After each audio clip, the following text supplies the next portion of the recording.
Hai sobat, gimana kabar kalian? Semoga disehatkan selalu dan banyak rezekinya, amin. Jangan lupa untuk berlangganan. Dengan Anda berlangganan, Anda menjadi orang pertama di channel ini yang memiliki hak istimewa. Pada kesempatan kali ini, Sabta Novel akan melanjutkan Tales of Herding Guts episode 441-445. Untuk melihat video selengkapnya, sahabat bisa kunjungi playlist yang telah Sabta Novel sediakan. Yuk mari, kita berimajinasi bersama dan masuk ke alur ceritanya.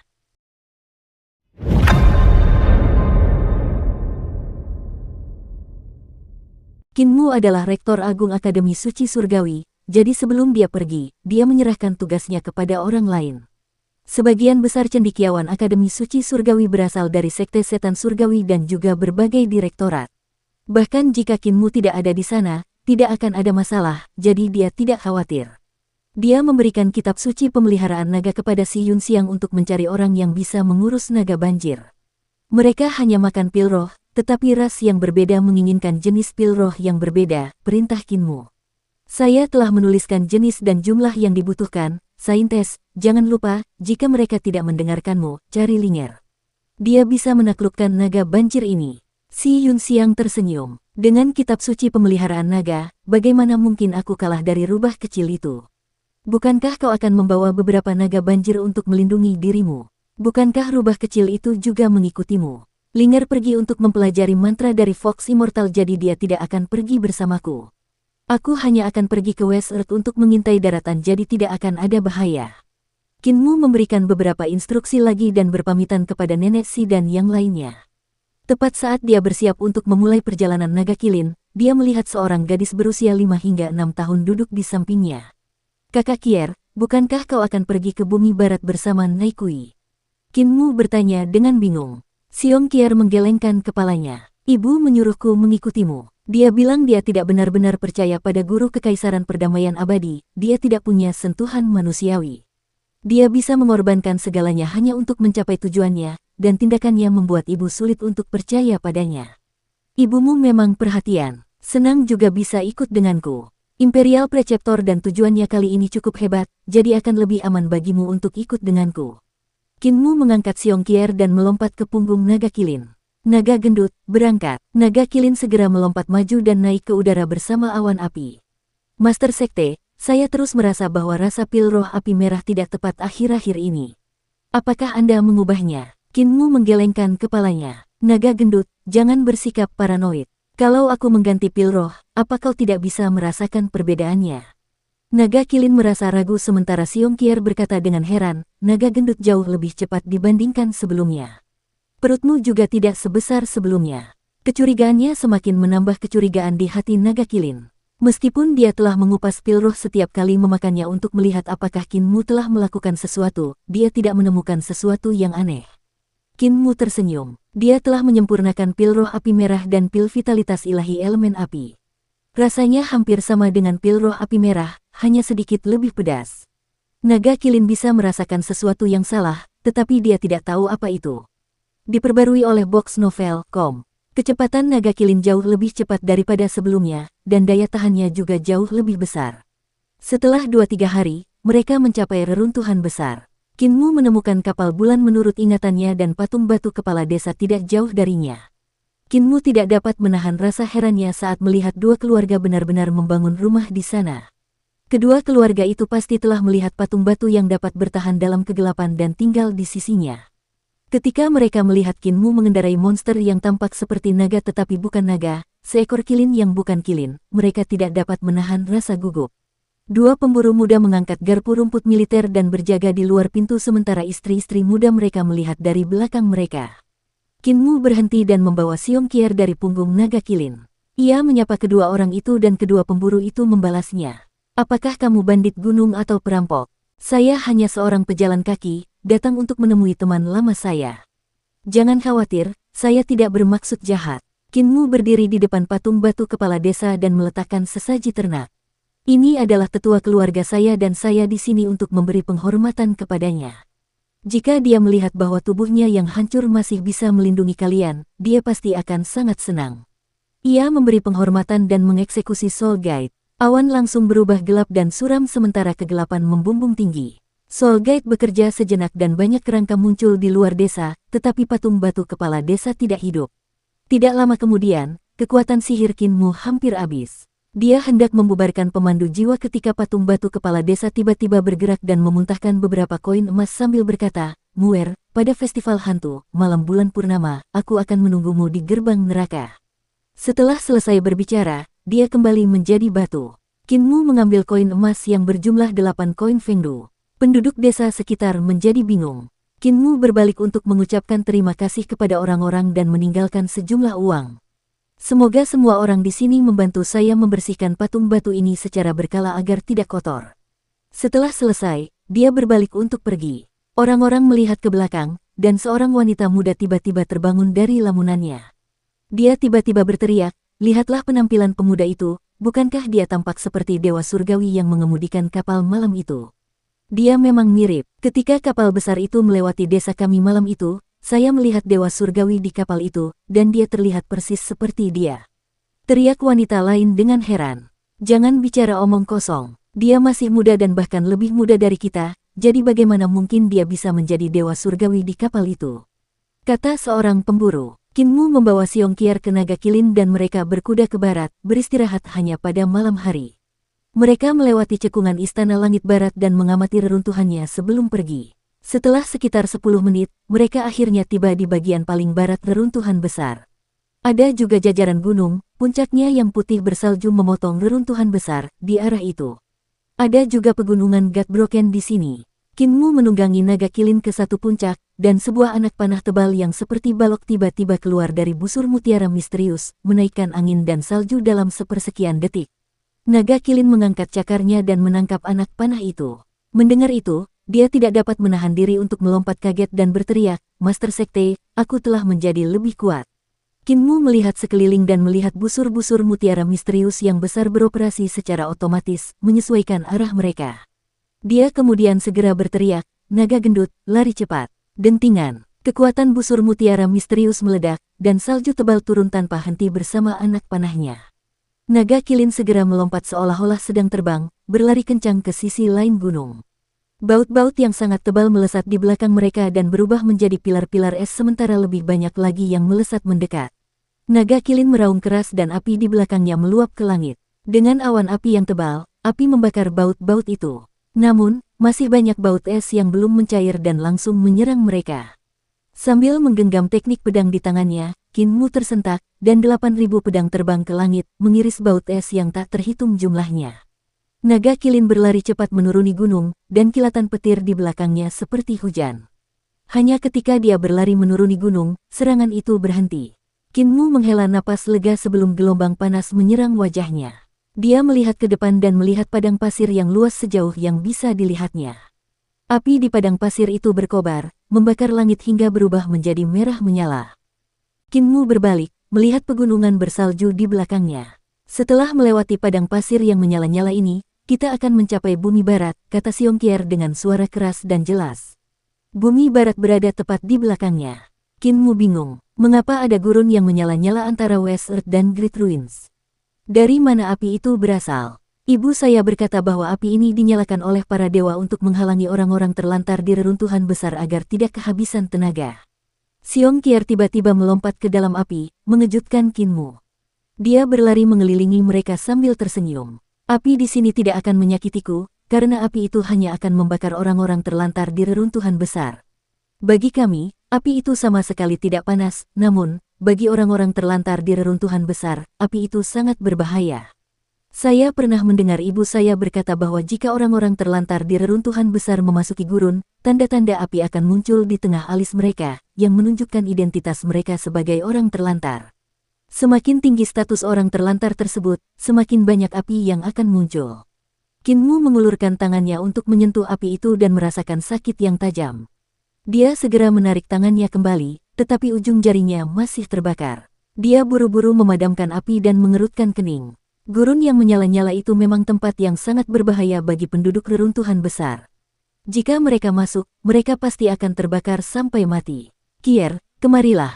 Energi vital Kinmu melesat keluar dan menyapu gadis yang berlarian itu, melemparkannya ke punggung Naga Kilin. Guru kerajaan dan kepala istana pergi beberapa hari lebih awal dari kita, jadi kita tidak bisa tinggal lama di sini, naga gendut. Kakak, apa yang terjadi pada wajahmu? Xiong Qier tiba-tiba bertanya. Qin Mu menatapnya dengan bingung. Ada apa dengan wajahku? Ada banyak tanda di wajahmu. Xiong Qier berteriak dengan heran. Tanda-tandanya bahkan bergerak-gerak dan semakin banyak yang keluar. Apakah kamu sakit? Itu benar, kakak laki-laki adalah orang yang ditinggalkan di reruntuhan besar, tetapi ada terlalu banyak tanda api di wajahmu. Qin Mu yang tidak percaya, segera menemukan cermin yang diberikan apoteker kepadanya. Ia melihat dan melihat bahwa memang ada banyak tanda hijau dan merah di wajahnya. Tanda-tanda itu bengkok tetapi tersebar merata di seluruh wajahnya. Dia merobek kerah bajunya dan melihat banyak tanda hijau dan merah di dadanya juga. Dia mengulurkan telapak tangannya dan melihat bahwa tanda-tanda itu merata di pergelangan tangannya, perlahan menyebar ke bagian belakang dan depan telapak tangannya. Qin Mu membuka bajunya dan lebih banyak cermin beterbangan dari tasnya. Dia melihat cermin-cermin itu dan melihat banyak tanda tersebar di sekujur tubuhnya. Seluruh tubuhnya ditutupi api hijau dan merah. Xiong Qier menatapnya dengan linglung, menatap tubuhnya yang telanjang saat dia berdiri di punggung naga kilin.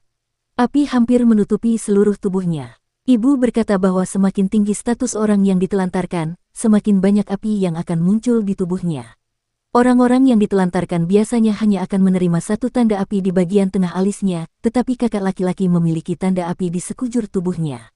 Gadis kecil itu tercengang. Apa statusnya? Mungkinkah ini efek dari api?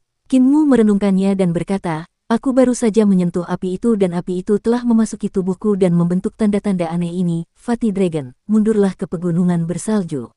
Naga kilin tidak mengerti apa maksudnya, tetapi dia tetap mundur dengan hati-hati dari gurun yang terbakar. Kembali ke bawah pegunungan bersalju, Qin Mu melihat ke cermin dan melihat bahwa tanda-tanda itu berangsur-angsur meredup. Ketika dia mencapai kaki salah satu gunung, tanda-tanda itu menghilang sepenuhnya. Sambil memegang cermin di tangannya, dia mengenakan kembali bajunya. Dia berkata dengan acuh tak acuh, naga gendut, lanjutkan perjalananmu. Tidak apa-apa, tanda-tanda ini seharusnya hanya untuk mengidentifikasi orang-orang yang terlantar. Naga kilin segera menyerbu ke padang pasir yang terbakar, dan tanda-tanda di tubuh Qin Mu mulai muncul lagi.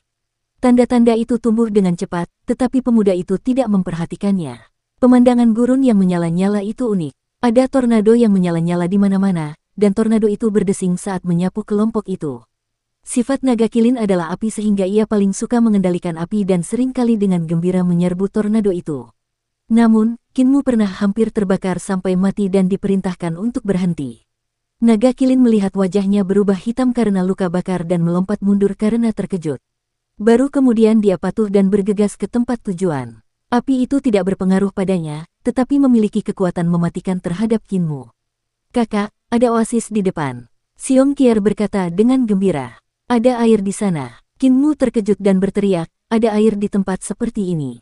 Ia kemudian melihat oasis di tengah padang pasir yang membara. Banyak pohon zaitun tumbuh di tepi danau yang indah, dan ada juga beberapa tenda kulit kambing seputih salju di sampingnya.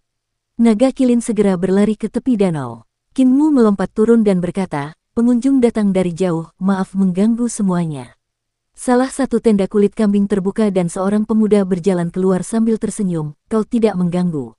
Saat ini aku sedang mengembangkan mantra unik dan membutuhkan seseorang sebagai korban.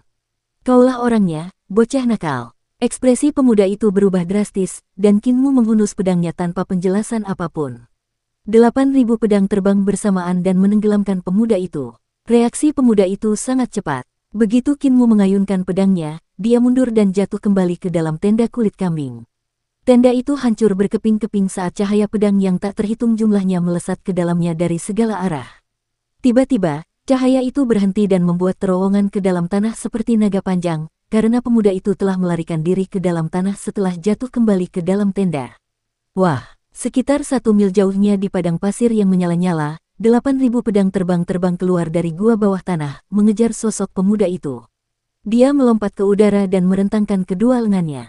2 sayap emas terbentang di punggungnya dan mengepak dengan panik, menyebabkan pedang-pedang bulu kuning keemasan yang tak terhitung jumlahnya berhadapan dengan cahaya pedang Qin Mu. Dengan tabrakan dan percikan api yang terus-menerus di udara, pedang-pedang terbang beterbangan ke segala arah. Tangan Qin Mu mencengkeram ke depan, dan pedang-pedang yang terbang secara acak itu tiba-tiba berhenti di udara. Pedang-pedang itu bertemu di tengah dan berdenting saat bertabrakan, berubah menjadi bola logam sepanjang 3 meter yang berputar tanpa henti. Itu tak lain adalah peluru pedang Kinmu. Benda itu besar dan berputar tanpa henti di udara. Terasa seperti logam. Sebuah tornado api menyapu dan menyapu pemuda itu, menelannya bulat-bulat. Namun saat berikutnya, dia muncul di atas tornado itu dan berdiri di sana sambil tertawa. Master Sekte Qin, Kaisar Manusia Qin. Kau benar-benar tidak bisa berhenti menghantuiku. Apa kau pikir aku akan takut dengan tubuhmu yang ditutupi tato? Terimalah salah satu busurku. Pemuda itu tak lain adalah Pangongso, dan dia berdiri di atas tornado itu, memberi penghormatan dengan membungkuk ke arah Kinmu. Ketika ia membungkuk, sebuah altar pengorbanan yang menyeramkan muncul di belakangnya dan Dewa Iblis muncul di sana, siap untuk membungkuk dan memberi penghormatan juga. Kelima jari Kinmu terbuka lebar dan dia menekannya. Tanah di bawah tornado api langsung melengkung, pasir dan batu berputar-putar dan menelan semua yang ada di atasnya ke dalam tanah. Pijakan Pangongso menjadi tidak stabil dan busurnya menjadi tidak berbentuk. Ketika dia mengangkat kepalanya, dia melihat bahwa peluru pedang telah terpisah di suatu titik dan 8.000 pedang berputar dengan tidak beraturan. Mereka seperti mulut besar yang ditutupi dengan ujung pedang yang datang dengan mulut terbuka ke arahnya. Itu adalah bentuk pedang spiral, menstabilkan gunung dan sungai dengan jari. 4 ledakan beruntun terdengar di dalam tubuh Pangongso saat harta karun sucinya terbuka dan kekuatan sihirnya meningkat secara eksponensial. Saat tangan kirinya menunjuk ke tanah, teratai api mekar di bawah tanah menstabilkannya. Tangan kanannya menunjuk ke arah mulut besar yang akan menelannya dan teratai api langsung muncul di dalamnya. Teratai api itu bertabrakan dengan pedang yang berputar dan menghalangi gerakan Kinmu. Pangongso menampakkan ekspresi mengejek. Master Sekte Qin, aku sudah berada di alam 7 bintang. Aku berada di alam yang lebih tinggi, yang mungkin seperti surga yang lebih tinggi. Aku benar-benar dapat mengalahkanmu. Apakah kau merasakan kekuatan sihirku membuatmu putus asa? Tiba-tiba, teratai api itu hancur dan Pangongso tercengang. Kekuatan sihirnya tidak kalah denganku sama sekali. Aku sudah berada di alam 7 bintang. Bagaimana dia bisa mengasah kekuatan sihirnya hingga tingkat seperti itu? Sebagai eksistensi yang telah bereinkarnasi lebih dari 10 kali, Pangongso mungkin tidak berani mengatakan bahwa dia adalah nomor 1 dalam mengasah kekuatan sihirnya di alam yang sama, tetapi dia jelas merupakan salah satu yang terbaik di dunia. Tidak banyak orang yang dapat melampaui kepadatan kekuatan sihirnya di alam yang sama. Bahkan ketika Kinmu melakukannya, dia tidak jauh melampauinya. Dia pernah bertarung dengan Kinmu beberapa kali di masa lalu. Pertama kali, kedua alam mereka sama. Mereka berdua berada di alam 6 arah dan kekuatan sihir mereka hampir sama. Kinmu mengandalkan transformasi jalur, keterampilan, dan seni ilahi untuk membimbingnya di sepanjang jalan, beradaptasi sesuai dengan itu. Ini memungkinkannya mengambil kesempatan yang menentukan yang menyebabkan Pangongso kalah. Namun, saat mereka berhadapan untuk kedua kalinya, dia telah meningkatkan ranah kultivasinya lebih cepat dari Kinmu, dan kekuatan sihirnya juga telah melampauinya jauh. Kinmu kemudian mengandalkan pil pedangnya yang sangat besar dan 8.000 pedang untuk menandinginya. Namun sekarang, dia sudah menjadi praktisi seni dewa dari alam 7 bintang sementara Kinmu masih di alam 6 arah. Seharusnya, Kinmu sudah kewalahan oleh kekuatan sihirnya, bahkan tidak mampu menghancurkan seni dewanya. Meskipun saat itu baru pertama kali mereka berhadapan, pedang terbang Kinmu telah menghancurkan seni sihir Pangongso. Dia mungkin mengandalkan ketajaman pedang terbangnya, tetapi itu juga berarti bahwa kekuatan sihir Kinmu tidak jauh lebih rendah darinya. Ketika Guru Kekaisaran Perdamaian Abadi menyerang Istana Emas Roland, Pangongso tahu bahwa itu sudah berakhir ketika Han Ruandi menyerah. Itulah sebabnya dia tidak menunggu Guru Kekaisaran Perdamaian Abadi untuk menyerang dan melarikan diri, meninggalkan semua dukun besar, raja dukun, dan bahkan dukun agung yang tidak tahu bahwa dia telah melarikan diri di bawah naungan malam. Istana Emas Roland dihancurkan dan dukun agung juga dibunuh oleh Guru Kekaisaran. Pangongso merenungkan pengalaman menyakitkan itu dan tahu bahwa ia tidak bisa lagi tinggal di padang rumput. Guru Kekaisaran Perdamaian Abadi pasti akan memerintahkan bawahannya untuk mencari jejaknya di mana-mana, jadi ia memutuskan untuk bersembunyi di padang pasir yang menyala-nyala. Dia adalah orang yang bereinkarnasi sehingga kultivasinya berkembang dengan sangat cepat. Dia memiliki kelebihan yang tidak dapat ditandingi oleh praktisi seni dewa lainnya, dan dengan bersembunyi di oasis, dia dapat menangkap orang-orang dari bumi barat di malam hari dan membawa mereka untuk berkultivasi. Seperti itu, hanya dalam waktu setengah tahun, dia berhasil menembus alam 7 bintang. Dia berencana untuk memulihkan kultivasinya di kehidupan sebelumnya dan berjuang kembali menuju kedamaian abadi untuk membalas dendam. Jika saat itu tiba, siapa yang akan mampu menghalangi panahnya? Namun, bertemu dengan Qin Mu membuatnya agak bingung. Dia telah meningkatkan kultivasinya ke alam 7 bintang dan seharusnya telah mengalahkannya, tetapi kemampuan lawannya tampaknya telah meningkat pesat juga. Dia sebenarnya tidak berhasil mendapatkan keuntungan apapun. Pangongso, kamu sudah ketinggalan zaman. Qin Mu tiba-tiba berlari keluar dari oasis ke padang pasir yang menyala-nyala dan tubuhnya bergerak horizontal saat ia melintasi 1 mil. Ia tampak seperti sedang mengendalikan angin. Otot-otot di tubuhnya bergerak seperti naga banjir yang melingkar dan tubuh jasmaninya sangat kuat. Kau bersembunyi di sini, jadi mungkin kau tidak tahu. Setelah istana emas Roland milikmu dihancurkan, jalur, keterampilan, dan seni ilahi telah berkembang pesat. Kita sudah dapat mengolah roh primordial di alam 6 arah, jadi selain harta ilahi di alam 7 bintang, tidak ada perbedaan sama sekali. Dalam hal alam kultivasi, kau tidak lebih tinggi dariku. Tubuh Pangongso yang seperti patung Buddha emas bertabrakan dengan Qin Mu. Raungan naga dan suara Buddha bergema tanpa henti, dan wajah Pangongso langsung berubah seputih salju. Lengannya retak dan patah saat dia terhempas mundur. Kau, ini bukan teknik Raja 9 Naga. Teriaknya dengan keras. Teknik Raja 9 Naga memiliki pencapaian tubuh jasmani yang sangat tinggi dan merupakan seni pamungkas Kaisar Yan Feng. Meskipun Pangongso belum menerimanya, ia telah bertukar pukulan dengan Qin Mu yang menggunakan teknik Raja 9 Naga. Sekalipun saat itu ia sangat kuat, masih banyak teknik dewa yang dapat menandinginya, jadi Pangongso tidak takut sedikit pun padanya. Namun, dia menderita kerugian besar pada teknik Raja 9 Naga saat itu. Gerakan yang dilakukan Qin Mu sangat kuat. Kekuatan tubuhnya tak tertandingi, seolah-olah dia adalah naga sejati berbentuk manusia. Ketika kekuatannya meledak, otot, urat, dan tulangnya seperti naga buas yang mengerahkan kekuatan mereka sekaligus. Menghadapi kekuatan yang begitu dahsyat, tubuh Buddha emas Pangongso hancur dan lengannya patah. Sebuah pecahan tulang mencuat dari sikunya. Ledakan pedang. Qin Mu menekan telapak tangannya ke bawah. Swoosh, swoosh, swoosh. Pedang terbang yang tak terhitung jumlahnya jatuh dari udara seperti hujan, dan cahaya pedang jatuh ke depan seperti gelombang pasang yang ditimbulkan oleh ledakan, menenggelamkan Pangongso. Dia menahan rasa sakit yang tajam, dan tubuhnya tenggelam ke bawah, melarikan diri ke padang pasir sebelum cahaya pedang bisa menyentuhnya. 8.000 pedang mendarat, dan gurun hampir mendidih. Di antara butiran pasir, cahaya pedang yang halus bergerak ke sana kemari. Qin Mu mendarat di tanah dan pakaiannya berkibar. Dia mengeluarkan angin kencang untuk menekan api gurun dengan kuat.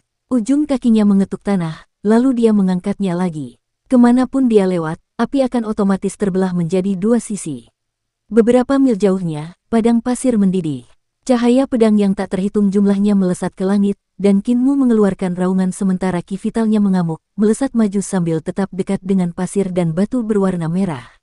Seketika, ada jejak naga pasir merah di padang pasir. Puluhan dari mereka bergerak ke sana kemari di pasir merah, muncul dan menghilang.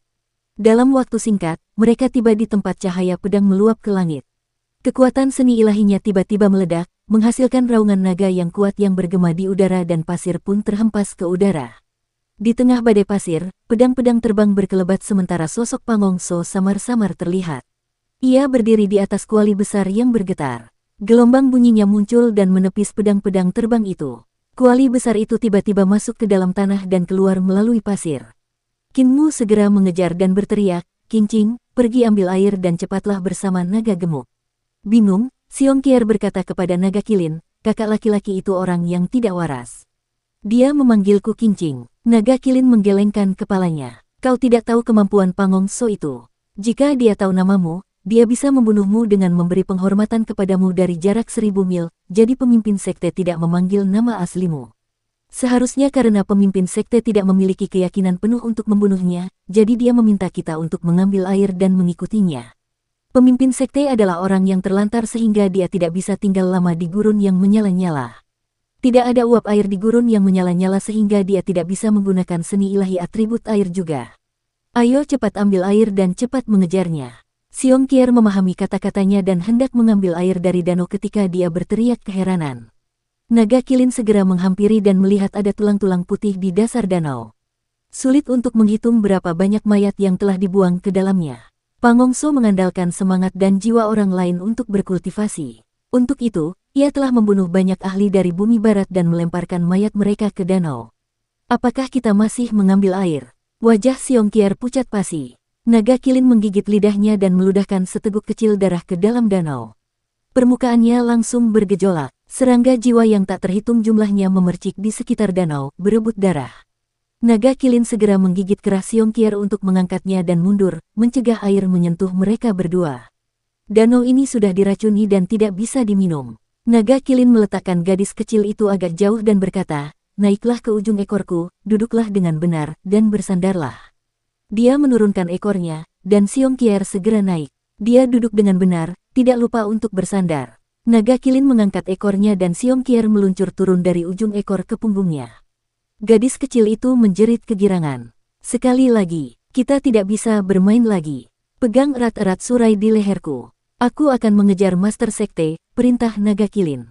Xiongqier memanjat ke surainya yang panjang, dan tangan mungilnya mencengkeram erat 2 helai rambut. Tiba-tiba, sisik naga muncul di samping dan menutupinya. Naga kilin melakukannya karena ia takut akan mudah baginya untuk terlepas jika ia berlari terlalu cepat. Sebelumnya, ada Kinmu yang melindungi Xiongqier sehingga naga kilin tidak perlu khawatir, tetapi ketika Kinmu tidak ada, dia harus merawat Xiongqier sendiri.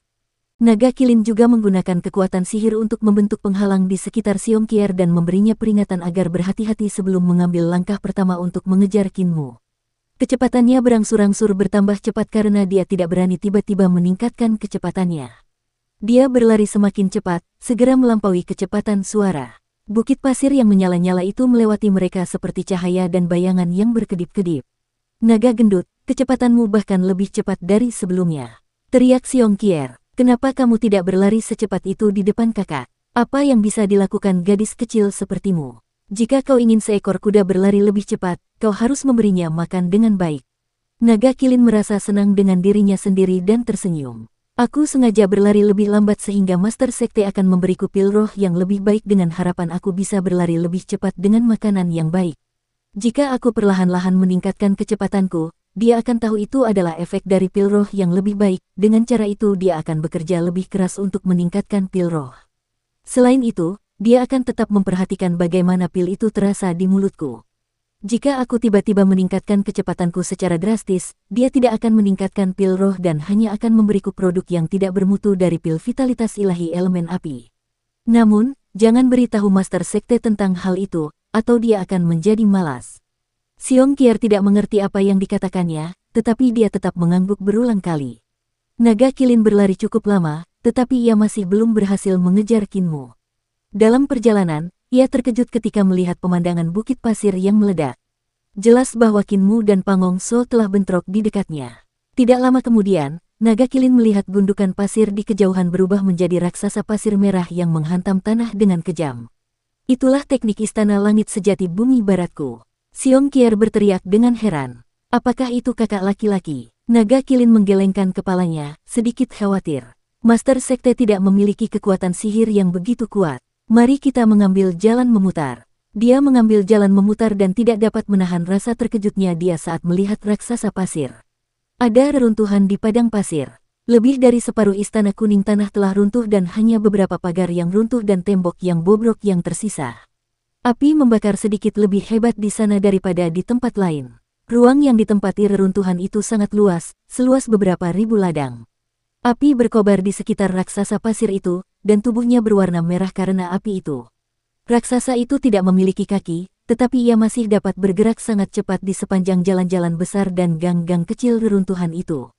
Di bawah tubuh raksasa pasir itu terdapat pasir ganas yang terus berputar ke atas, sehingga meskipun tidak memiliki kaki, kecepatannya masih sangat cepat. Pada saat itu, raksasa pasir mengejar Kinmu dan Pangong So. Keduanya sering diserang, dan suara dentuman keras terus terdengar.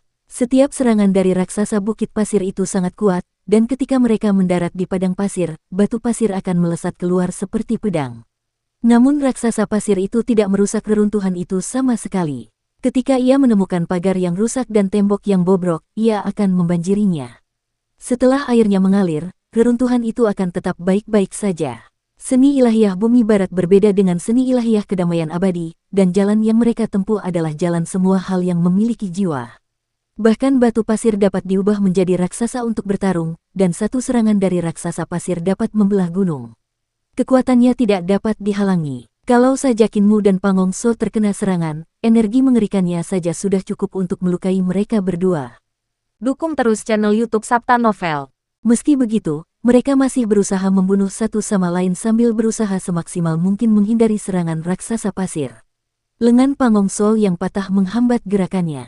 Kinmu dapat mengendalikan 8.000 pedang, tetapi betapapun rumitnya keterampilan pedangnya, tetap saja sulit baginya untuk melukai raksasa pasir itu. Bahkan jika ia mengiris salah satu lengannya menjadi beberapa bagian, raksasa ini akan kembali normal dalam beberapa saat, tidak mengalami cedera apapun. Teknik tubuhnya luar biasa, dan serangan raksasa pasir itu sangat kuat. Namun, karena ia hanya menggunakan tinjunya untuk menyerang dan bukan mantra atau seni ilahi, ia tidak terlalu mengancam mereka. Namun, yang aneh adalah raksasa pasir itu tampaknya hanya menyerang Kinmu. Ia tidak menghiraukan Pangongso. Mantra Istana Surga Sejati. Naga Kilin melihat sekeliling dan bertanya, di mana perapal mantra bersembunyi. Itu adalah penjaga gurun. Itu bukan seni dewa. Siong Kier memanjat kepalanya sambil menarik surainya. Dia melihat situasinya dan berkata, ibuku berkata bahwa ada banyak reruntuhan kuno di gurun, dan itu adalah tempat tinggal para dewa yang menjaga gurun. Ketika mereka harus pergi, mereka meninggalkan beberapa penjaga untuk menjaga gurun. Siapapun dari reruntuhan besar akan diserang oleh para penjaga. Tiba-tiba, pasir merah bergejolak di reruntuhan itu dan raksasa pasir lain berdiri, menyerbu dengan cepat ke arah pemuda itu. Kinmu mengulurkan tangannya dan banyak naga pasir merah menyala melesat maju, menyerbu raksasa pasir itu. Sambil mengejar Pangongso, ki vitalnya terus bersirkulasi dengan ganas, dan kekuatan seni ilahinya pun semakin kuat. Pada saat itu, kekuatan tempurnya sedang dalam kondisi terkuat. Puluhan naga pasir merah mencabik-cabik raksasa pasir. Hah, Kinmu tercengang, karena dia merasakan kekuatan sihir dalam seni ilahinya diserap. Ketika naga pasir melewati tubuh raksasa pasir, kekuatan sihir di dalamnya benar-benar lenyap. Pangongso melihat momen yang bagus dan bergegas dengan kuali besar di kepalanya.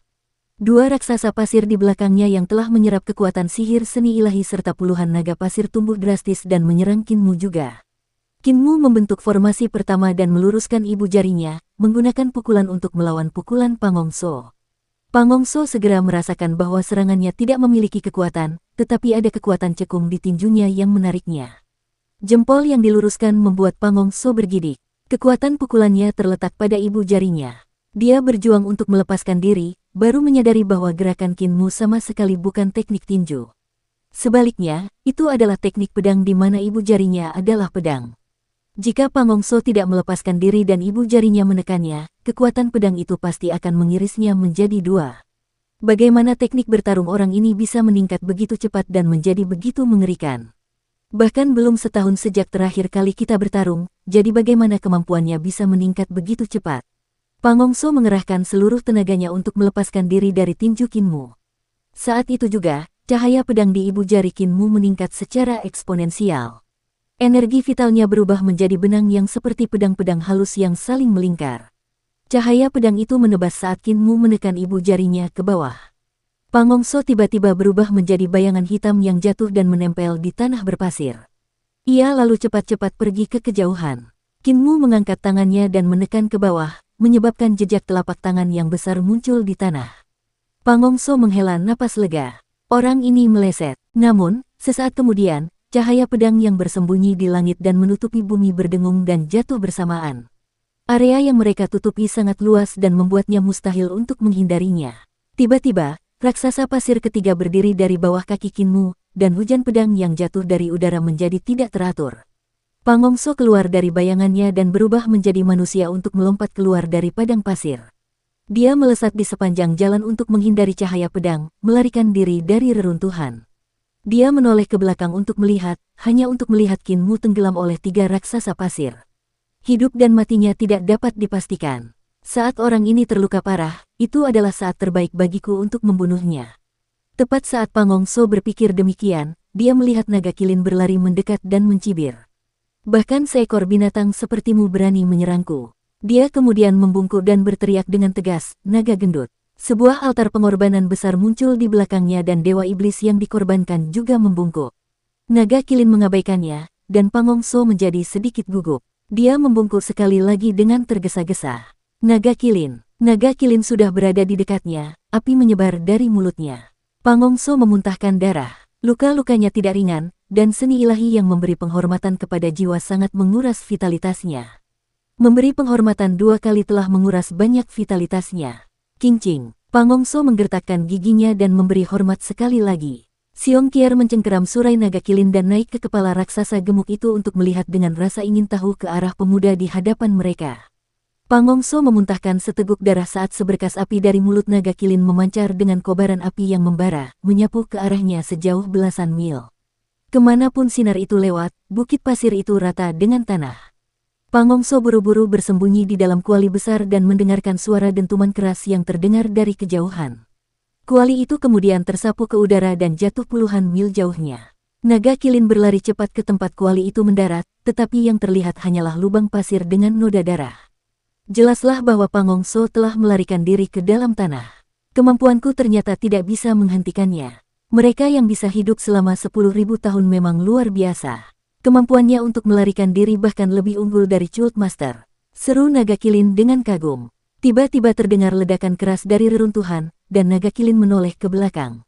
Di sana, ia melihat raksasa pasir keempat muncul dari tanah.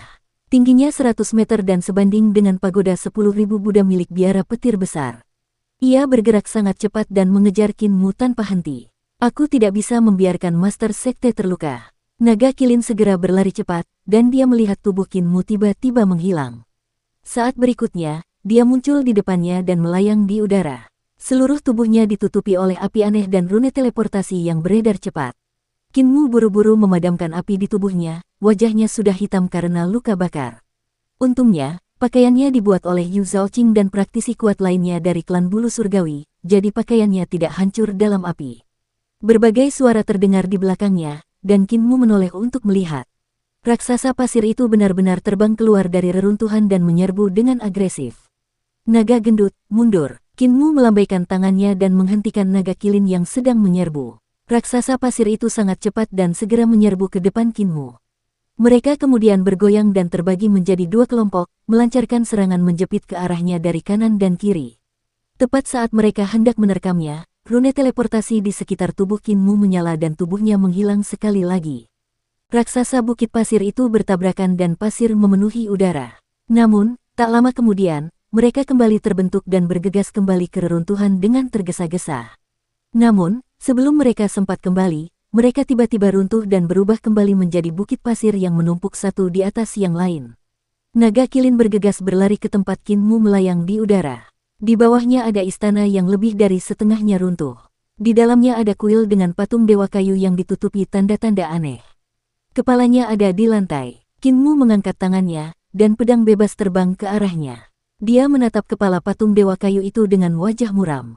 Ketika dia memancing raksasa pasir itu keluar, dia kembali ke reruntuhan dan mengamatinya dengan mata langit cinabar.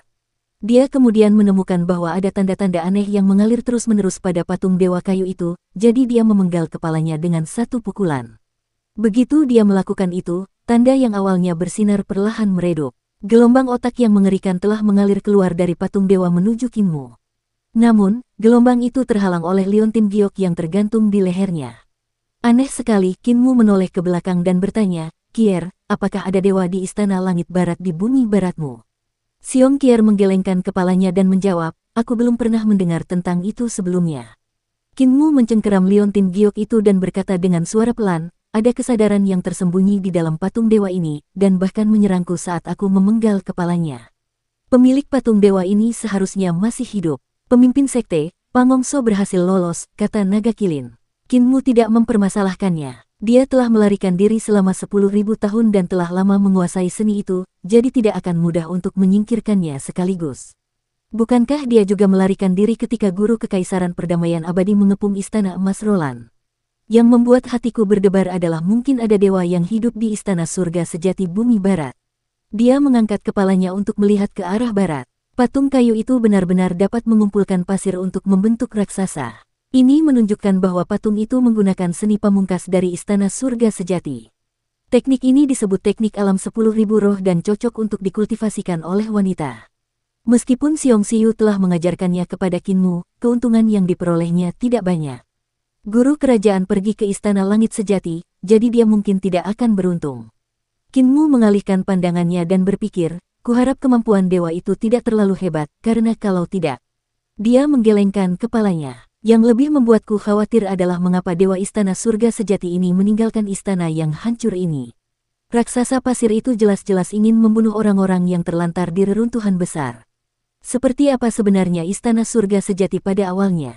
Dia melompat ke punggung naga kilin yang bergegas ke arah barat. Tak lama kemudian, mereka menempuh jarak lebih dari 10 mil. Reruntuhan itu sunyi, tetapi setelah beberapa saat, terdengar suara gemerisik, dan tanda pada dua potong kayu itu berangsur-angsur menyala. Kepala itu tiba-tiba melayang dan mendarat di leher patung kayu itu. Tanda-tandanya semakin terang dan terang. Patung itu perlahan mulai berubah, tubuh kayunya berubah menjadi daging dan darah. Yang lebih mengerikan lagi adalah patung itu memutar kepalanya ke belakang tubuhnya. Matanya perlahan terbuka dan melihat ke arah Kinmu. Patung kayu itu membuka mulutnya dan berbicara dengan suara serak. "Seorang bangsawan dari orang-orang terlantar, aku." Wuih, cahaya pedang menerobos udara setelah tetap dekat dengan tanah, menusuk kepala patung kayu yang berubah menjadi daging dan darah. Cahaya pedang itu kemudian menyala, mengiris patung dewa kayu itu menjadi potongan-potongan yang tak terhitung jumlahnya. Beberapa waktu kemudian dan 20 mil jauhnya, cahaya pedang kembali ke sarung Kinmu. "Ya Tuhan, aku juga pernah membunuh beberapa orang sepertimu sebelumnya." Kinmu melipat tangannya saat dia berdiri di atas kepala naga kilin. Tubuhnya naik dan turun seiring dengan gerakannya. Saat matahari terbenam di barat, padang pasir yang menyala-nyala itu berwarna merah menyala. Kinmu menunggangi kepala naga kilin, setelah mengubah ki vitalnya menjadi ki vital burung vermilion untuk menyempurnakan setiap pedang terbangnya. Dia memperdalam tanda rune pada pedang-pedang itu. Dia menundukkan kepalanya dan melihat Xiongqier sudah tertidur di telinga naga kilin. Tidak ada angin di sana, dan naga kilin juga menggunakan telinganya untuk menutupi bagian dalam untuk melindungi gadis kecil itu dengan sangat hati-hati. "Naga gendut benar-benar tidak buruk," puji Kinmu dalam hatinya. Si gendut ini sebenarnya cukup teliti. Rasa pil roh api merah dan pil vitalitas ilahi elemen api memang tidak begitu enak, aku harus memperbaikinya untuknya begitu kita menemukan tempat untuk mendarat. "Master Sekte, ada oasis di depan." Naga kilin tiba-tiba berkata. Kinmu menatap ke depan, dan dia memang melihat sebuah oasis. "Aku bertanya-tanya apakah ada air di sana. Aku bisa bertahan hidup sehari lagi tanpa air, tapi aku khawatir pada Kier. Gurun yang terbakar itu sangat panas, dan tidak ada uap air di udara." Kinmu tidak bisa mendapatkan air bahkan ketika dia berubah menjadi energi vital penyu hitam. Dia tidak pernah khawatir tentang masalah pasokan air sebelumnya, tetapi sekarang dengan Xiongqier di sisinya, dia tidak bisa mengabaikannya lagi. Setelah beberapa saat, naga kilin mencapai oasis, dan mereka melihat beberapa tenda kulit kambing seputih salju dibangun di samping danau. Orang-orang yang mengenakan pakaian bumi barat sedang menyalakan api untuk memasak makanan mereka. Naga kilin melihat sekeliling dengan hati-hati dan berkata, "Aku ingin tahu apakah Pangong So melarikan diri ke sini." Master Sekte berhati-hatilah. Dia terluka parah sehingga dia tidak mungkin lari jauh. Kinmu melompat turun dan membuka telinga naga kilin, lalu mengeluarkan Xiongqier yang sedang tidur sambil tersenyum. "Jangan khawatir, karena aku di sini, bahkan jika dia ada di dekat sini, dia tidak akan berani keluar. Jika dia memutuskan untuk muncul, itu akan memudahkanku untuk menyingkirkannya." Suku-suku di bumi barat mengenakan ikat kepala bersulam. Ketika mereka melihat pendatang baru, wajah mereka berubah drastis, tetapi mereka tidak berani bersuara. Kinmu melihat sekeliling dan melihat bahwa ada lebih banyak pria daripada wanita di kamp, dan di bawah kesulitan sehari-hari, wajah mereka memerah karena matahari. Ada juga beberapa rusa kuning berkaki dua di oasis bersama dengan beberapa komoditas. Kelompok itu kemungkinan besar adalah pedagang keliling. Meskipun kecepatan rusa berkaki dua itu tinggi dan kemampuan mereka untuk membawa beban juga hebat, menungganginya merupakan pengalaman yang sangat bergelombang. Karena itu, hanya pedagang yang memilih untuk menggunakan binatang aneh semacam ini. Meski bergelombang, menunggangi rusa berkaki dua itu, mereka bisa mengantarkan lebih banyak barang. Kinmu mendatangi seorang pedagang tua dan berkata, "Penatua, adik perempuan saya sedang tidur. Bisakah saya meminjam tenda?" Pedagang tua itu segera mengangguk dan berkata, "Silakan ambil sendiri." Kinmu mengucapkan terima kasih dan menyuruh gadis itu masuk ke dalam tenda. Malam di padang pasir sangat dingin, jadi beruntunglah dia mendapatkan tenda berbahan kulit kambing untuk menghangatkannya. Selain itu, ada beberapa selimut bulu kambing tebal di dalamnya. Kinmu menyelimuti Xiongqier yang masih linglung. Tangan mungilnya meraih selimut dan dia mendecakkan bibirnya 2 kali. Dia pasti lapar, tetapi dia tidak terbangun. Kinmu keluar dari tenda untuk melihat bahwa matahari telah terbenam. Dengan suara derak api unggun di sampingnya, dia bertanya, "Tetua, kalian adalah pedagang dari bumi barat." Semua orang menatap wajah Kinmu dan tidak berani berbicara. Hanya pedagang tua yang bertanggung jawab yang berani membuka mulutnya. "Kami dari bumi barat dan akan pergi ke reruntuhan besar untuk berbisnis." "Apakah kakak laki-laki dari reruntuhan besar?" Kinmu awalnya terdiam, lalu tertawa terbahak-bahak. Meskipun dia sudah tumbuh cukup tinggi, dia masih belum layak disebut sebagai kakak laki-laki. Ketakutan para pedagang itu pasti karena bekas api di wajahnya. Dari situ, mereka dapat menyimpulkan bahwa dia berasal dari reruntuhan besar. "Saya memang dari reruntuhan besar dan saya berencana untuk pergi ke bumi barat." Kinmu mengeluarkan beberapa daging sapi segar dan buah dari kantong taotinya dan memberikannya kepada pihak lain sambil tersenyum. "Tetua, terima kasih telah memberi adik perempuan saya tempat untuk beristirahat. Jika tetua tidak keberatan, Anda bisa memanggil saya Kin kecil." Tetua itu tidak dapat menolak dan harus menerimanya. "Saya tidak berani disebut tetua. Kedudukan kami para pria di bumi barat sedikit lebih rendah, hanya wanita senior yang pantas disebut tetua." "Saudara Kin, Anda adalah orang dari reruntuhan besar jadi tidak baik bagi Anda untuk pergi ke bumi barat." Gurun api ini membentang sejauh puluhan ribu mil dan ada api yang menyala-nyala di sepanjang jalan. Selain itu, api ini menimbulkan banyak bahaya bagi orang-orang di reruntuhan besar, jadi sebaiknya Anda kembali. Kinmu menggelengkan kepalanya. "Aku sudah berjanji untuk pergi ke bumi barat, jadi bagaimana mungkin aku mengingkarinya?" Wanita adalah orang-orang yang memegang kendali di bumi barat. Kekaisaran Perdamaian Abadi juga memiliki jenderal dan pejabat wanita. Dulu ketika guru kekaisaran mendorong kesetaraan antara pria dan wanita, dia menghadapi banyak pertentangan, jadi aku tidak pernah menyangka kalian akan lebih terbuka daripada Perdamaian Abadi. Wajah pedagang tua itu berubah dan dia langsung berkata, "Diam. Kau tidak bisa mengatakan kesetaraan antara pria dan wanita atau kau akan dieksekusi." "Bagaimana pria dan wanita bisa setara? Wanita bisa melahirkan, pria tidak bisa melahirkan, jadi tentu saja pria adalah kelas yang lebih rendah." Kinmu tercengang. Pedagang tua itu melihat sekeliling dan berkata dengan lembut, "Saat kau sampai di bumi barat, jangan ucapkan kata-kata yang membingungkan seperti itu. Tentu saja, itu jika kau bisa bertahan hidup dalam perjalananmu ke sana." Kinmu tidak tahu apakah harus tertawa atau menangis. "Saat kau sampai di West Earth, jangan bilang kau dari Great Ruins," pedagang tua itu menambahkan dengan serius. "Jika kau bilang kau dari Great Ruins, kau akan segera disingkirkan." Kinmu mengerutkan kening dan bertanya, "Mengapa begitu?" Pedagang tua itu tidak mau menjelaskan lebih rinci, dan Kinmu tidak memaksanya. Dia terus menggunakan ki vitalnya untuk menyempurnakan pedang terbangnya. Ketika kultivasinya setengah habis, dia akan mengonsumsi beberapa pil roh. Pedang terbang itu menjadi semakin kecil karena penyempurnaannya. "Aku masih kurang dibandingkan dengan kakek bisu, yang mampu memurnikan pedang menjadi air mengalir." Kinmu meraih pedang terbang dan menggosoknya dengan tangannya. Pedang itu berubah menjadi pelet pedang kecil, tetapi masih ada beberapa tonjolan. Dia mengeksekusi pedang bebas dan 8.000 pedang saling bertabrakan, berubah menjadi pelet pedang. Meskipun jauh lebih kecil dari sebelumnya, pedang itu masih berbentuk persegi berukuran 2 kaki. Hanya ketika ia memurnikan pelet pedang hingga seukuran ibu jari, teknik pemurniannya dapat dianggap lebih baik. Pada saat itu, ia dapat memurnikan pedang menjadi air yang mengalir. Kinmu menyebarkan peluru pedangnya dan meraih pedang bebas. Hampir 8.000 pedang terbang datang berdesing satu demi satu, menyatu dengan pedang induk. Pedang Carefree menjadi semakin berat, dan ketika pedang terakhir menyatu dengannya, tangan Kinmu gemetar.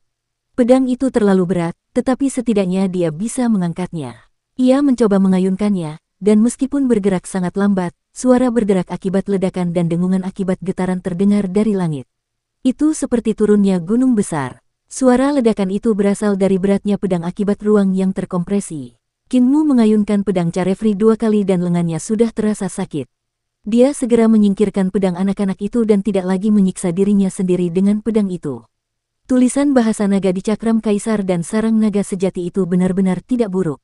Teknik Raja 9 Naga di dalamnya meningkatkan tubuh jasmani saya dengan kecepatan yang sangat cepat. Saya tidak pernah memiliki kesempatan untuk mengangkat pedang ini sebelumnya. Sayang sekali saya masih belum bisa memahami banyak bagian bahasa naga di dalamnya. Dalam beberapa hari terakhir, dia telah mencoba menggabungkan teknik Raja 9 Naga dengan teknik 3 eliksir tubuh penguasa, dan tubuh jasmaninya meningkat dengan kecepatan yang luar biasa. Di masa lalu, dia hanya mengolah teknik penyempurnaan tubuh dalam kitab suci iblis surgawi pendidikan agung sehingga kekuatan murni tubuh jasmaninya sendiri lebih kuat daripada seni ilahi dari sebagian besar praktisi seni ilahi. Kalau saja dia melancarkan teknik bertarung seperti Thunderclap Eight Strikes dan Pixlater Knife, kekuatannya pasti akan berlipat ganda beberapa kali lipat. Kekuatan tubuh jasmani memiliki dampak yang luar biasa pada teknik pertempuran. Para pedagang dari bumi barat masuk ke tenda mereka untuk tidur sementara Kinmu duduk di tepi danau. Naga Kilin telah menyusutkan ukurannya dan meminta kitab suci pemeliharaan naga kepada Kinmu. Ia berbaring di sampingnya dan menggunakan api gurun untuk membaca. Naga gendut, orang ini sudah mulai berusaha seperti Linger. Kinmu merasa senang. Naga Kilin menjilati cakarnya dan membuka kitab suci pemeliharaan naga untuk membacanya dengan saksama. Ia berpikir dalam hati, penguasa pemeliharaan naga menulis kitab suci pemeliharaan naga, jadi aku juga ingin menulis kitab suci pemeliharaan manusia milikku sendiri. Tidak lama kemudian, Kinmu berbaring di atas Naga Kilin dan tertidur. Naga Kilin juga menundukkan kepalanya untuk beristirahat. Meskipun gurun dipenuhi api di malam hari, suhunya sangat rendah. Permukaan danau telah membeku, tetapi tubuh Naga Kilin sangat hangat. Api akan keluar dari lubang hidungnya dari waktu ke waktu. Menjelang tengah malam, di tengah kobaran api di luar oasis, Pangongso menggali keluar dari bawah tanah. Ia menatap Kinmu yang sedang tidur dan ragu sejenak. Ia bertanya-tanya apakah ia harus mendekat untuk membunuh orang itu sekarang. Kinmu bernapas dengan tenang, tidak tahu apa yang terjadi di sekitarnya. Pangongso ragu-ragu sekali lagi sebelum memutuskan untuk melancarkan serangan mematikan ketika dia melihat Ki naga terbang keluar dari kantong Taoti saat Kinmu bernapas. Mereka seperti naga-naga halus yang merayap di sekelilingnya. Pangongso melihat tangan Kinmu di dalam karung Taoti, dan hatinya bergetar. Dia tiba-tiba berubah pikiran dan berbalik untuk tenggelam kembali ke dalam tanah. Dia menyadarinya. Kinmu membuka satu mata dan melihat sekeliling sebelum menutupnya lagi. Dia mengeluarkan tangan yang telah dia masukkan ke dalam kantong Taotinya dan terus membimbing naga itu ke sarang naga sejati sambil mendengkur. Kali ini dia benar-benar tertidur. Jejak Ki naga sejati diserap oleh tubuhnya, meningkatkan ki vitalnya dan meningkatkan kultivasinya.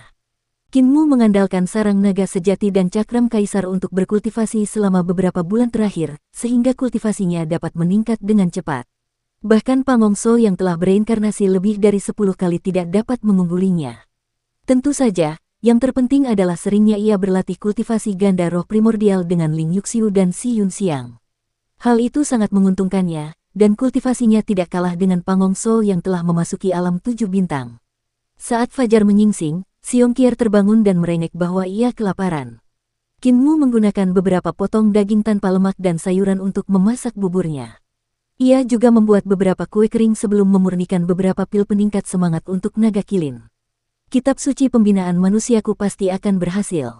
Naga Kilin itu penuh percaya diri. Master Sekte mengira dia berhasil membudidayakan kitab suci pembinaan naga, tetapi dia tidak tahu bahwa dia berada dalam genggaman kitab suci pembinaan manusiaku. Saat rombongan sudah siap berangkat, pedagang tua itu mengucapkan selamat tinggal pada Kinmu dan memperingatkannya lagi, "Saudara Kin, jangan pernah mengatakan bahwa kamu berasal dari reruntuhan besar, kalau tidak, akan ada masalah besar." Kinmu mengucapkan terima kasih dan naik ke dahi Naga Kilin untuk bergegas ke barat.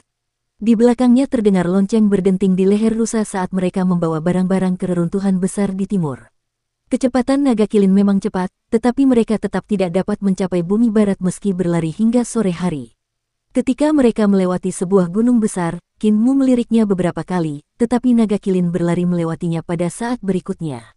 Kinmu kemudian berkata, "Naga gendut, kembalilah." Naga Kilin bingung, namun segera melakukan apa yang diminta. Kinmu mengamati gunung itu dan melihat bahwa gunung itu sangat megah. Tidak ada api di atasnya, jadi Kinmu segera pergi ke puncaknya. Gunung itu sangat luas dan ditutupi pagar-pagar yang rusak dan tembok-tembok yang bobrok. Kinmu dapat membayangkan pemandangan megah itu ketika semuanya masih berdiri. Ada beberapa mayat kering yang terkubur di pasir, dan Kinmu memeriksanya. Mereka ternyata adalah raksasa yang memiliki tubuh yang sangat tinggi dan kokoh. Ia mendatangi sebuah pilar dan menyentuhnya. Di sampingnya terdapat beberapa rantai tebal. "Master Sekte, ada apa dengan gunung ini?" Naga Kilin terbang di atas awan api. Kinmu mengangkat jarinya dan menunjuk ke padang pasir di kejauhan. "Lihat ke sana." Naga Kilin melihat ke arah yang ditunjuk dan melihat sebuah bola hitam pekat yang membiarkan angin dan pasir membelainya. Itu kapal matahari yang sudah mati. Kinmu turun dari kapal, tanpa ekspresi. Ayo pergi. Naga Kilin menatap wajahnya dan tidak berani mengatakan apa-apa lagi. Sebaliknya, dia terus membawanya ke barat. Tak lama kemudian, mereka bertemu dengan kapal besar kedua. Itu adalah kapal bulan yang hancur. Setelah itu, mereka menemukan kapal besar ketiga yang terkubur di padang pasir. Kapal bulan itu telah mengalami pertempuran yang sangat sengit dan hancur total. Kinmu tiba-tiba tersadar. Teknik alam 10.000 roh adalah kutukan bagi kapal matahari dan kapal bulan. Ketika fenomena meteorologi berubah drastis di akhir era Kaisar Pendiri, kapal matahari dan kapal bulan yang dibuat oleh para dewa dari periode Kaisar Pendiri digunakan untuk mengusir kegelapan. Hal itu memungkinkan berbagai hal tumbuh, dan orang-orang mampu bertahan hidup. Namun, kedua jenis kapal itu juga merupakan senjata tajam dalam pertempuran. Pelindung matahari dari kapal matahari dan pelindung bulan dari kapal bulan dapat memobilisasi energi kapal agung itu sehingga energi mereka sendiri akan mencapai tingkat dewa surgawi. Mereka akan memperoleh kekuatan dahsyat untuk mengubah langit dan bumi. Kinmu pernah menggunakan kapal matahari dan juga meminjam kapal bulan, jadi dia mengetahui keunggulan dan keistimewaan kedua kapal itu. Dengan rahasia pengendalian naga dari kitab suci pemeliharaan naga untuk meminjam kekuatan Raja Naga Banjir Ilahi dan Naga Banjir, ia dapat membuka jembatan ilahinya sehingga roh primordialnya akan mencapai surga surgawi. Namun, ia hanya dapat memasuki gerbang surgawi selatan dan tidak memiliki cara untuk memasuki kedalaman surga surgawi. Sebagai perbandingan, meminjam kekuatan kapal matahari atau kapal bulan akan memungkinkannya mencapai paviliun Giok yang berdiri di samping danau Giok. Namun kapal matahari dan kapal bulan mempunyai kutukannya sendiri, yaitu teknik alam 10.000 roh. Kapal matahari memberikan kekuatan kepada pelindung matahari dan kapal bulan memberikan kekuatan kepada pelindung bulan. Kekuatan itu berasal dari tubuh kedua kapal, bukan pemiliknya. Kedua kapal itu memiliki energi mengerikan yang tak terbatas, dan dengan matahari atau bulan yang ditempa oleh para dewa sebagai sumber energi, mereka mampu mengusir kegelapan. Teknik alam 10.000 roh memiliki ideologi bahwa semua hal memiliki roh dan semua hal memiliki jiwa. Teknik ini mengandalkan indera alam praktisi untuk menciptakan roh, membangkitkan semua hal di surga dan bumi, dan memanggil mereka untuk bertarung. Seorang dewa yang mengolah teknik alam 10.000 roh dapat membangkitkan roh di kapal matahari dan kapal bulan untuk bertarung demi mereka. Kalau begitu, yang menanti para pelindung matahari dan pelindung bulan serta para penggembala matahari dan penggembala bulan hanyalah pembantaian berdarah dan kematian. Bahkan para pelindung itu sendiri tidak akan bisa melarikan diri. Bertahun-tahun yang lalu, pasti ada pertempuran yang mengerikan di sini. Kapal matahari dan kapal bulan bertemu dengan dewa yang mengolah teknik alam 10.000 roh, yang mengakibatkan mereka dihancurkan, satu persatu. Sementara itu, Kinmu melihat ke barat, dan tatapannya seperti cahaya lilin yang berkedip-kedip tertiup angin.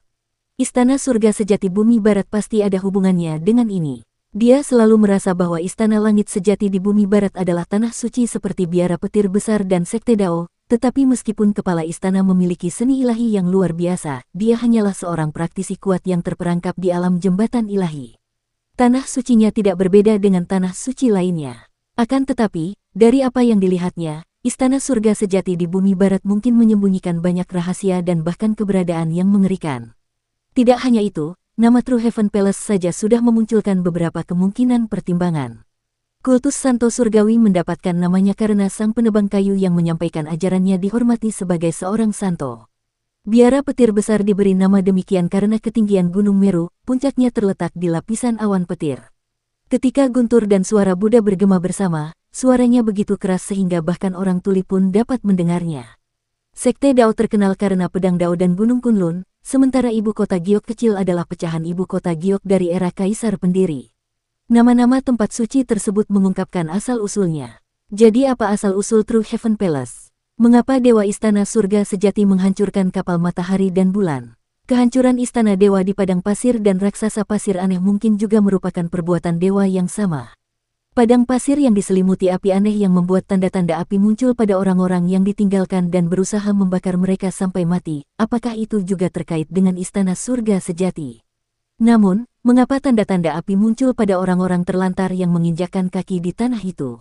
Mengapa hanya orang-orang terlantar di reruntuhan besar yang terbakar sampai mati sementara yang lain tidak merasakan apa-apa saat mereka menyentuh api? Berapa banyak rahasia yang tersembunyi di West Earth? Gurun yang menyala-nyala itu berkobar hebat, terasa sangat panas bagi Kinmu. Tiba-tiba, reruntuhan lain muncul di depan mereka, dan sebelum naga Kilin bisa mendekat, mereka melihat hembusan pasir yang dahsyat berkumpul di sana. Raksasa pasir perlahan terbentuk dan yang lain juga terbentuk di sebelahnya. Pasir yang dahsyat berputar-putar di sekitar kaki mereka. Naga Kilin hendak mengambil jalan memutar ketika Kinmu berkata, "Tidak perlu, lanjutkan saja perjalananmu." Naga Kilin hanya bisa berlari ke arah raksasa pasir yang dipenuhi dengan niat membunuh. Tanda-tanda formasi berputar di mata Kinmu saat dia mengamati reruntuhan dari jauh. Raksasa pasir itu bergegas mendekat dan semakin dekat. Tiba-tiba terdengar dengungan pedang saat pedang Carefree melesat di sepanjang dasar gurun. Pedang itu menimbulkan angin puyuh yang menyapu pasir. Raksasa pasir itu tiba-tiba runtuh dalam jarak 100 mil dari Naga Kilin. Pasir yang bergulung-gulung menyembur keluar, dan Naga Kilin segera mengeluarkan suara gemuruh yang keras, membubarkan bukit pasir yang runtuh. Kinmu memanggil kembali pedang bebas sementara Naga Kilin membawanya ke reruntuhan. Di sana, ia melihat patung dewa yang terpotong menjadi sekitar 8 bagian tergeletak di sekitar kuil. Naga Kilin melayang pergi. Kita seharusnya bisa memasuki West Earth besok sore. Di kapal matahari yang rusak, Kinmu menyalakan api unggun dan membiarkan Naga Kilin dan Xiong Qier beristirahat. Dia masih bisa bertahan, tetapi Naga Kilin perlu beristirahat setelah berlari begitu lama. Sulit juga bagi Xiong Qier untuk bertahan dalam perjalanan di usia muda. Kinmu melihat ke arah barat, dan tatapannya melewati kobaran api gurun yang aneh. Di antara kobaran api itu, sebuah sosok muncul di kejauhan. Kinmu tersenyum dan melambaikan tangannya. Sosok itu terkejut, dan buru-buru melarikan diri. Keberanian Grandmaster semakin mengecil. Kinmu tertawa terbahak-bahak. Pangongso meninggalkan kapal matahari yang rusak, wajahnya tampak antara cerah dan gelap. Dia telah menyambungkan kembali lengannya yang patah, dan luka-luka yang dideritanya pada dasarnya telah sembuh. Namun, dia masih tidak berhasil menyelinap ke Kinmu. Bukannya dia tidak pernah berpikir untuk menyerang secara diam-diam atau bahkan berhadapan dengan Kinmu, hanya saja ketika dia menyadari bahwa peluangnya untuk menang tidaklah tinggi, dia hanya bisa membuang jauh pikiran tersebut. Dia ingin pergi, tetapi tiba-tiba dia melihat pasir mengalir tanpa suara di sekitarnya, dan jantungnya tidak bisa menahan sedikit denyutan. Dia buru-buru melihat ke arah api. Gurun di malam hari tidak gelap gulita. Api meneranginya, tetapi lebih terang. Di kejauhan, Pangongso melihat sosok manusia aneh yang tampak seperti boneka kayu berjalan mendekat. Sendi-sendinya melengkung saat berjalan dengan cara yang aneh. Pasir yang mengalir di padang pasir bergerak mengikuti langkah kaki boneka itu, dan anehnya, pasir itu tidak mengeluarkan suara apapun. Jantung Pangongso berdebar kencang saat melihat sosok boneka kayu lainnya diikuti oleh yang ketiga dan keempat. Ketika mereka mendekat, dia menyadari bahwa sosok aneh itu sebenarnya adalah patung dewa dari kayu. Namun, mata mereka sebenarnya asli dan bukan kayu. Pada saat itu, mereka mendekati kapal matahari tanpa suara. Saat jantung Pangongso berdebar kencang, salah satu patung dewa kayu menoleh untuk menatapnya, memperlihatkan senyum aneh. Patung itu mengulurkan jari kayu dan meletakkannya di dekat mulutnya untuk membuat gerakan diam. Pangongso berkedip, tetapi tidak bergerak, memperhatikan patung dewa bergerak menuju kapal matahari. Pasir yang mengalir itu membubung, membawa patung-patung kayu itu ke udara. Gumpalan pasir di bawahnya menjadi semakin besar. Pangongso menjadi gugup, tangannya membentuk tanda pertama karena kegembiraan tertentu. Lingkungan sekitar kapal matahari telah ditutup oleh raksasa pasir. Mereka mengangkat tinju besar mereka tinggi-tinggi dan bersiap untuk menghancurkan kapal matahari tempat Kinmu beristirahat. Si bocah Kin itu pasti sudah mati. Pangongso begitu gembira hingga ia hampir berteriak kegirangan. Pada saat itu, cahaya pedang perak melesat dan menembus kepala patung dewa kayu. Pedang itu meledak dan diikuti oleh pedang kedua, ketiga, dan keempat. Setelah ledakan itu, lengan raksasa pasir membeku di udara sebelum hancur seperti pasir yang mengalir, mengubur separuh kapal matahari. Bertarung denganku, sebuah seringai terdengar dari kapal. Pangongso tidak ragu lagi dan berbalik untuk pergi. Tidak ada peluang untuk berhasil saat bersekongkol melawan bocah ini. Namun, mengapa orang terlantar seperti dia datang ke bumi barat? Apakah dia mencari kematian? Pemilik patung dewa kayu ini, aku mengenalnya, kami pernah bertemu sekali, tetapi itu bukan sesuatu yang ingin kuingat. Hehe, bocah Kin, bahkan jika aku ingin membunuhmu, mengapa aku harus melakukannya sendiri? Dia tersenyum. Lagi pula, meskipun aku tidak meminjam kekuatannya, aku masih punya beberapa teman lama di West Earth, jadi membunuhmu terlalu mudah. Bajingan, kau berani menentangku. Setelah kau mati, aku akan membuat mayatmu bersujud di hadapanku. Sore berikutnya, kilin naga akhirnya keluar dari gurun dan tanda api berangsur-angsur memudar dari tubuh Kinmu. Mereka tiba di kota perbatasan West Earth, di mana terdapat banyak pria dan wanita yang mengenakan ikat kepala bersulam. Pakaian mereka sangat indah, penuh dengan emas dan perak. Mereka yang memiliki status lebih tinggi mengenakan hiasan kepala perak yang dipahat seperti burung phoenix dan burung merah tua. Pakaian yang dikenakan pada tubuh mereka biasanya berwarna merah atau hitam dan tampak mempesona di mata. Ada banyak sekali gadis cantik, sementara para pria terlihat polos dan sederhana. Ketika ketiganya baru saja memasuki kota kecil itu, Xiongqier mengeluh ingin makan ikan asam, tulang cabai, mie tepung beras, dan minum teh kotoran serangga. Dia telah meninggalkan kampung halamannya selama lebih dari setengah tahun dan tidak dapat menahan kegembiraannya saat membayangkan bisa makan makanan lezat di kampung halamannya. Dia ingin makan semuanya sekaligus. Bumi Barat menggunakan emas dan perak untuk menyelesaikan pembayaran sehingga Kinmu membawa beberapa dan membiarkan gadis itu makan sepuasnya. Kinmu juga mencicipinya. Makanan di Bumi Barat cenderung lebih pedas dan asam, sehingga memiliki cita rasa yang berbeda. Namun, dia tidak berani mencoba teh kotoran serangga. Teh itu terbuat dari kotoran serangga yang memakan daun teh, jadi meskipun teh itu harumnya tidak seperti biasanya, dia tetap sedikit takut. Kakek apoteker suka minum teh jadi aku harus membawakannya sedikit untuk dicoba, pikir Kinmu dalam hati. Ia kemudian mengamati sekelilingnya. Arsitektur Bumi Barat sangat berbeda dengan yang ada di kedamaian abadi. Kondisi dan adat istiadat setempat semuanya berbeda, tetapi yang paling aneh adalah rumah-rumahnya. Rumah-rumah itu dibangun dari kayu dan berbentuk lingkaran. Banyak bangunan memiliki papan bertuliskan nama dewa yang digantung di atasnya. Setelah menanyakannya, Kinmu mengetahui bahwa patung dewa tersebut digunakan untuk mencegah orang menggunakan mantra untuk membangkitkan roh. Karena mantra dari Bumi Barat mengambil jalur dari semua makhluk yang memiliki roh dan semua makhluk yang memiliki jiwa, jika seorang praktisi seni ilahi mengeksekusi suatu mantra dan sebuah rumah tiba-tiba berdiri dan lari, bukankah seluruh keluarga akan kedinginan dan kelaparan? Hanya jika ada patung dewa yang disembah di dalam rumah, maka patung tersebut tidak akan dipanggil pergi oleh para praktisi seni ilahiyah. Kinmu mengerjap mendengar penjelasan seperti itu.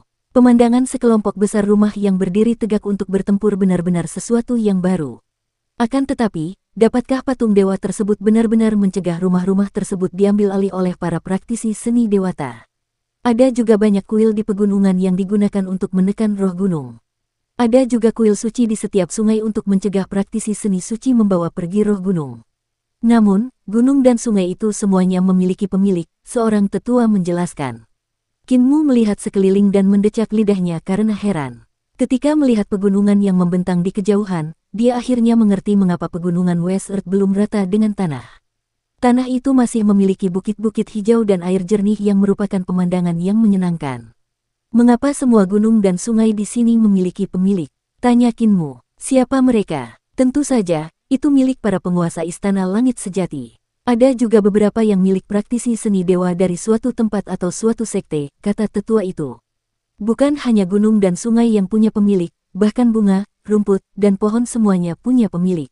Itu tidak boleh disentuh sembarangan, kalau tidak, bahkan menjual diri sendiri tidak akan cukup untuk membayarnya. Saat dia berkata demikian, tanah bergetar pelan, dan orang-orang di sekitarnya menjadi panik. Mereka buru-buru menghindar ke samping, dan Kinmu melihat ke arah asal suara itu, di mana dia melihat sebatang pohon berjalan mendekat. Di atasnya berdiri seorang wanita yang memegang gulungan lukisan. Dia berteriak keras, seorang pelarian dari reruntuhan besar memasuki Bumi Barat kita hari ini. Istana Surga Sejati telah memerintahkan untuk menangkap buronan ini. Ayo, gantung potret ini.